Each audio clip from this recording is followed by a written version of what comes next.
श्री गणेशाय नमः। श्री सीतारामचंद्र अभ्याम नमः। श्री महर्षि वाल्मीकि परिणीत श्रीमद् वाल्मीकि रामायण बालकांड 71वां सर्ग।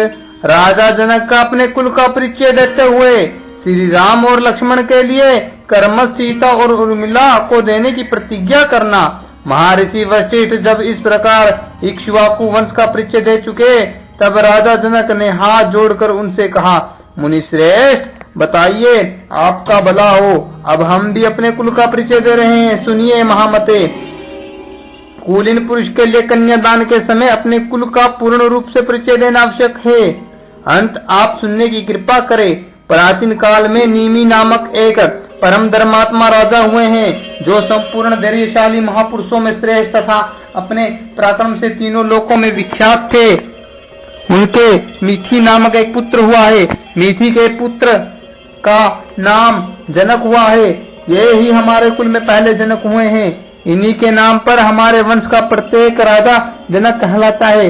जनक से उदा वसु का जन्म हुआ और उदा वसु से धर्मात्मा नंदीवर्धन उत्पन्न हुए और नंदीवर्धन के सूरवीर पुत्र का नाम सुकेतु हुआ और सुकेतु भी देवरात नामक पुत्र हुआ। सुकेतु के भी देवरात नामक पुत्र हुआ।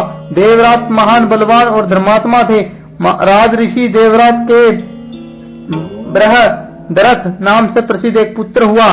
बृहद्रथ के पुत्र महावीर हुए, जो सूर और प्रतापी थे। महावीर के सुधृति हुए और जो धैर्यवान और सत्य पराक्रमी थे। सुधृति के भी धर्मात्मा दृष्ट केतु हुए, जो परम धार्मिक थे।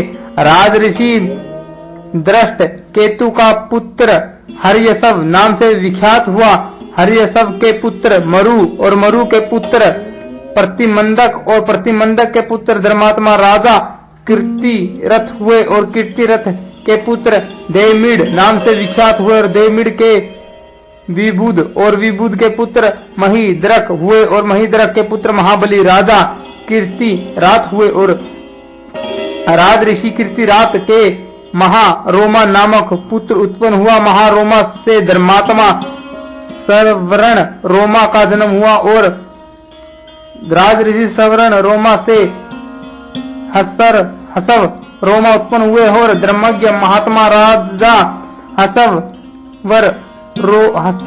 रोमा के दो पुत्र उत्पन्न हुए, जिनमें ज्येष्ठ तो मैं ही हूँ और कनिष्ठ मेरा छोटा भाई कुशध्वज है।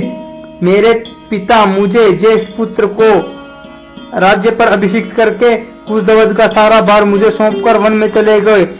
वृद्ध पिता के सवरगामी हो जाने पर अपने देवतुल्य भाई कुशध्वज को स्नेह दृष्टि से देखता हुआ मैं इस राज्य का भार धर्म के अनुसार वहन करने लगा और कुछ काल के अनंतर पराक्रमी राजा सुनंदनवा ने साकांक्ष्य नगर से आकर मिथिला को चारों ओर से घेर लिया। उसने मेरे पास दूत भेजकर कहलाया कि तुम शिव जी के परम उत्तम धनुष तथा अपनी कमल नयनी कन्या सीता को मेरे हवाले कर दो। महर्षि सुनिए, मैंने उसकी मांग पूरी नहीं की, इसलिए मेरे साथ उसका युद्ध हुआ और उस संग्राम में सुमुख युद्ध करता हुआ राजा सुदनवा मेरे हाथ से मारा गया। और मुनिश्रेष्ठ सुनिए, राजा सुदनवा का वध करके मैंने साकांक्ष्य नगर के राज्य पर अपने सूरवीर भ्राता कुशध्वज को अभिषिक्त कर दिया। महामुने सुनिए, ये मेरे छोटे भाई कुशध्वज है और मैं इनका बड़ा भाई हूँ। मुनिवर सुनिए, मैं बड़ी प्रसन्नता के साथ अपनी दो बहुएं प्रदान करता हूँ।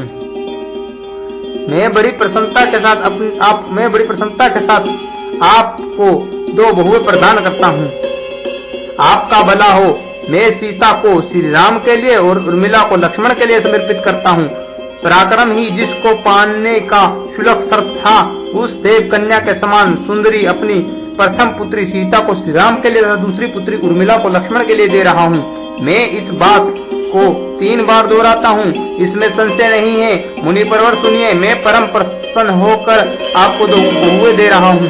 वशिष्ठ जी से ऐसा कहकर राजा जनक ने महाराजा दशरथ से कहा, राजन सुनिए, अब आप श्री राम और लक्ष्मण के मंगल के लिए इनसे गोदान करवाइए, आपका कल्याण हो। नांदी मुख श्राद्ध का कार्य भी संपन्न कीजिए, इसके बाद विवाह का कार्य आरंभ कीजिएगा। महाबाहु सुनो, प्रभु सुनो, आज मघा नक्षत्र है। राजन सुनिए, आज के तीसरे दिन उत्तरा फाल्गुनी नक्षत्र में वैवाहिक कार्य कीजिएगा।